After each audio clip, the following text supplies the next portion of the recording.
पार्थ पवार आता कुणाचंही ऐकणार नाही असं दमानिया यांनी म्हटलेलं आहे. पार्थ पवार शरद पवारांचंही ऐकणार नाहीत. अंजली दमानिया यांनी पार्थ पवारांवर ही प्रतिक्रिया दिली आहे. मात्र सुनील तटकरे, प्रफुल्ल पटेल पक्षाबाहेर असल्याचा आनंद असल्याचंही दमानिया यांनी प्रतिक्रिया दिली आहे.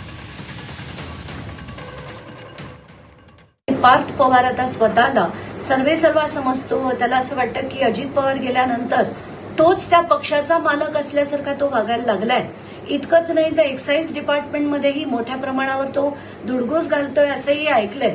तर आत्ताच्या घटकेला मला नाही वाटत तो कोणाचा ऐकेल. सुनील तटकरे, प्रफुल्ल पटेल आणि यांनी शरद पवारांची भेट घेतली असेल तर तो शरद पवारांचंही ऐकेल असं मला वाटत नाही. कारण तो आता त्या सगळ्याच्या पलीकडे गेलाय. त्याला असं वाटतं आता फडणवीस माझं ऐकतात, अमित शहा माझं ऐकतात आणि ही सगळी मंडळी कोणीच नाही आहेत आता आणि सगळा चार्ज मी घेतला असं कदाचित त्याला वाटत असेल. असो, एकीकडे मला आनंदच आहे की सुनील तटकरे आणि प्रफुल्ल पटेल पक्षाच्या बाहेर.